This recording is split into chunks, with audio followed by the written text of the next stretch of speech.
Assalamualaikum warahmatullahi wabarakatuh. Salam sejahtera untuk kita semua. Baik, malam ini kita lanjutkan ke bab 8, pengadaan tanah. Kita mulai dari halaman 437. Bagian ke-1, umum. Pasal 122. Dalam rangka memberikan kemudahan dan kelancaran dalam pengadaan tanah untuk kepentingan penciptaan kerja, Undang-undang ini mengubah, menghapus, atau menetapkan pengaturan baru beberapa ketentuan yang diatur dalam A. Undang-Undang Nomor 2 Tahun 2012 tentang pengadaan tanah bagi pembangunan untuk kepentingan umum. B. Undang-Undang Nomor 41 Tahun 2009 tentang perlindungan lahan pertanian pangan berkelanjutan. Bagian kedua, pengadaan tanah bagi pembangunan untuk kepentingan umum. Pasal 123. Beberapa ketentuan dalam Undang-Undang Nomor 2 Tahun 2012 tentang pengadaan tanah bagi pembangunan untuk kepentingan umum diubah menjadi sebagai berikut. 1. Ketentuan pasal 8 diubah sehingga berbunyi sebagai berikut. Pasal 8. 1. Pihak yang berhak dan pihak yang menguasai objek pengadaan tanah untuk kepentingan umum wajib mematuhi ketentuan dalam undang-undang ini.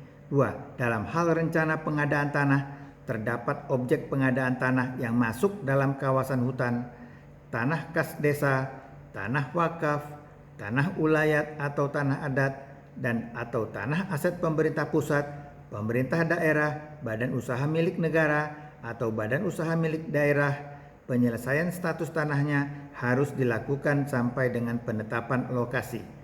Penyelesaian perubahan kawasan hutan sebagaimana dimaksud pada ayat 2 dilakukan melalui mekanisme pelepasan kawasan hutan atau pinjam pakai kawasan hutan sesuai dengan ketentuan peraturan perundang-undangan yang di bidang kehutanan.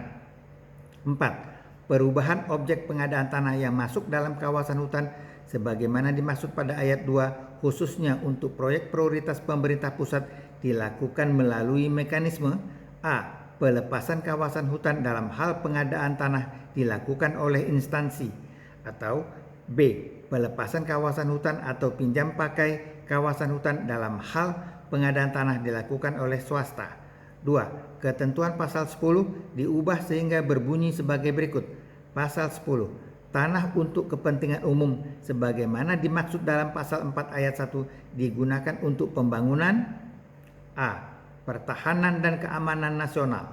B. Jalan umum, jalan tol, terowongan, jalur kereta api, stasiun kereta api, dan fasilitas operasi kereta api. C. Waduk, bendungan, bendung, irigasi, saluran air, dan sanitasi, dan bangunan pengairan lainnya. D. Pelabuhan, bandar udara, dan terminal. E. Infrastruktur minyak, gas, dan panas bumi. F. Pembangkit, transmisi, gardu, jaringan, dan atau distribusi tenaga listrik. G. Jaringan telekomunikasi dan informatika pemerintah. H. Tempat pembuangan dan pengolahan sampah. I. Rumah sakit pemerintah pusat atau pemerintah daerah. J. Fasilitas keselamatan umum. K. Pemakaman umum pemerintah pusat atau pemerintah daerah. L. Fasilitas sosial, fasilitas umum, dan ruang terbuka hijau publik. M. Cagar alam dan cagar budaya. N. Kantor pemerintah pusat, pemerintah daerah, atau pemerintah desa. O. Penataan pemukiman kumuh perkotaan dan atau konsolidasi tanah serta perumahan untuk masyarakat berpenghasilan rendah dengan status sewa termasuk untuk pembangunan rumah umum dan rumah khusus. P. Prasarana pendidikan dan atau sekolah pemerintah pusat atau pemerintah daerah. Q. Prasarana olahraga pemerintah pusat atau pemerintah daerah. R. Pasar umum dan lapangan parkir umum. S. Kawasan industri hulu dan hilir minyak dan gas yang diprakarsai dan atau dikuasai oleh pemerintah pusat, pemerintah daerah, badan usaha milik negara, atau badan usaha milik daerah. T.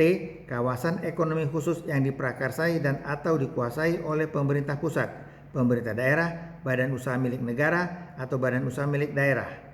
U. Kawasan industri yang diprakarsai dan atau dikuasai oleh pemerintah pusat, pemerintah daerah, badan usaha milik negara, atau badan usaha milik daerah. V. Kawasan pariwisata yang diprakarsai dan atau dikuasai oleh pemerintah pusat, pemerintah daerah, badan usaha milik negara atau badan usaha milik daerah. W. Kawasan ketahanan pangan yang diprakarsai dan atau dikuasai oleh pemerintah pusat, pemerintah daerah, badan usaha milik negara atau badan usaha milik daerah. Dan X. Kawasan pengembangan teknologi yang diprakarsai dan atau dikuasai oleh pemerintah pusat, pemerintah daerah, badan usaha milik negara atau badan usaha milik daerah. 3. Ketentuan pasal 14 diubah sehingga berbunyi sebagai berikut. Pasal 14. 1. Instansi yang memerlukan tanah membuat perencanaan pengadaan tanah untuk kepentingan umum dengan melibatkan kementerian atau lembaga yang menyelenggarakan urusan pemerintahan di bidang pertanahan sesuai dengan ketentuan peraturan perundang-undangan. 2. Perencanaan pengadaan tanah untuk kepentingan umum sebagaimana dimaksud pada ayat 1 didasarkan atas rencana tata ruang wilayah dan prioritas pembangunan yang tercantum dalam rencana pembangunan jangka menengah, rencana strategis dan atau rencana kerja pemerintah instansi yang bersangkutan. 4. Ketentuan pasal 19 diubah sehingga berbunyi sebagai berikut. Pasal 19. Konsultasi publik rencana pembangunan sebagaimana dimaksud dalam pasal 18 ayat 3 dilaksanakan untuk mendapatkan kesepakatan lokasi rencana pembangunan dari A. Pihak yang berhak, B. Pengelola barang milik negara atau barang milik daerah, dan C. Pengguna barang milik negara atau barang milik daerah.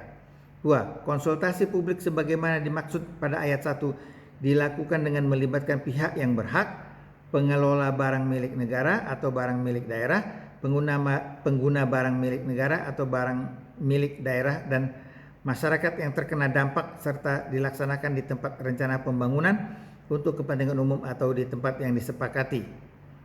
3. Pelibatan pihak yang berhak, pengelola barang milik negara atau barang milik daerah, dan pengguna barang milik negara atau barang milik daerah sebagaimana dimaksud pada ayat 2 dapat dilakukan melalui perwakilan dengan surat kuasa dari dan oleh pihak yang berhak, pengelola barang milik negara atau barang milik daerah, dan pengguna barang milik negara atau barang milik daerah atas lokasi rencana pembangunan. 4. Kesepakatan sebagaimana dimaksud pada ayat 1 dituangkan dalam bentuk berita acara kesepakatan. Atas dasar kesepakatan sebagaimana dimaksud pada ayat 4, instansi yang memerlukan tanah mengajukan permohonan penetapan lokasi kepada gubernur. 6. Gubernur menetapkan lokasi sebagaimana dimaksud pada ayat 5 dalam waktu paling lama 14 hari terhitung sejak diterimanya pengajuan permohonan penetapan oleh instansi yang memerlukan tanah. Saya ulangi. 6. Gubernur menetapkan lokasi sebagaimana dimaksud pada ayat 5 dalam waktu paling lama 14 hari terhitung sejak diterimanya pengajuan permohonan penetapan oleh instansi yang memerlukan tanah. 7. Pihak yang berhak, pengelola barang milik negara atau barang milik daerah, dan pengguna barang milik negara atau barang milik daerah yang tidak menghadiri konsultasi publik setelah diundang 3 kali secara patut dianggap menyetujui rencana pembangunan sebagaimana dimaksud pada ayat 1. 8. Ketentuan lebih lanjut mengenai konsultasi publik sebagaimana dimaksud pada ayat